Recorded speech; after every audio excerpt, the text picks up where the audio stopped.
Tahukah kamu, kekerasan di sekolah sering terjadi di Indonesia. Dari tahun 2013 hingga 2014, jumlah kekerasan di sekolah naik sampai dengan 16% yang dilakukan anak usia di bawah 14 tahun. Dan itu dilakukan di sekolah. Hampir setiap sekolah yang ada di Indonesia pasti terdapat kasus kekerasan di sekolah. Dari tingkat universitas, menurun ke SMA, lalu SMP, bahkan sampai ke SD. Bagaimana caranya? Biasanya, kekerasan dilakukan dengan banyak hal, seperti secara verbal, secara fisik, secara rasional, dan elektronik. Sebagai contoh, bila ada anak yang terlihat gendut atau berbadan besar, biasanya orang di sekitarnya akan mengata-ngatainya dengan berkataan yang tidak enak. Ada pula mereka yang merasa asik iseng dan membuat si anak culun menjadi bahan lelucon. Biasanya, mereka yang mempunyai ras yang berbeda pun suka mendapatkan perlakuan yang kurang mengenakan.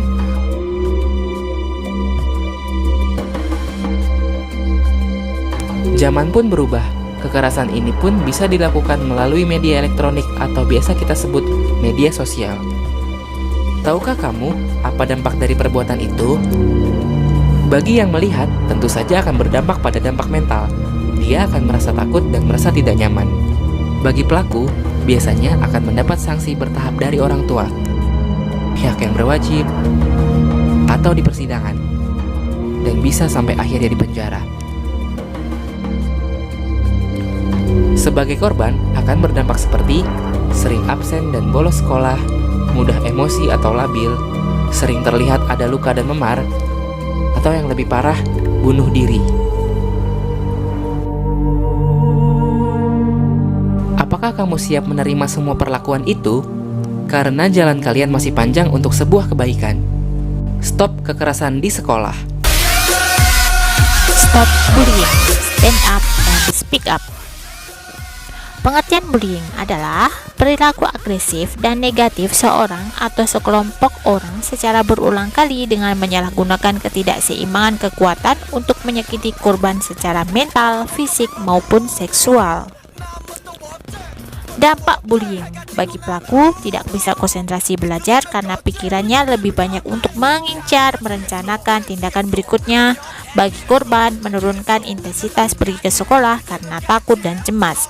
Sedangkan bagi saksi, takut akan menjadi korban berikutnya dan merasa bersalah karena tidak bisa membantu. Dampak korban bullying. Yang pertama, pastinya dia akan merasa menderita, malas pergi ke sekolah, kehilangan kepercayaan diri, menyalahkan diri sendiri atas kejadian bullying, kehilangan konsentrasi belajar, stres, bahkan ada yang sampai bunuh diri.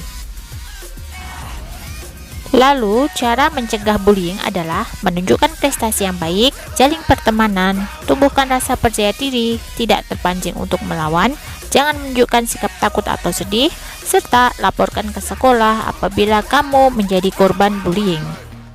Jika kamu menjadi korban bullying di sekolah, hal yang perlu kamu lakukan adalah melaporkan kepada orang dewasa yang bisa dipercaya. Hal ini bisa kamu laporkan kepada guru BK, guru kelas, wali kelas, maupun kepala sekolah. Abaikan upaya bullying dengan sikap cuek, berjalan tegak dengan dagu terangkat, hindari kontak fisik, berlatih menunjukkan sikap percaya diri, serta ceritakan pengalaman bullying yang kamu rasakan kepada temanmu, orang tua, ataupun gurumu. Stop bully, mari tingkatkan prestasi. Generasi hebat bermartabat. Assalamualaikum warahmatullahi wabarakatuh.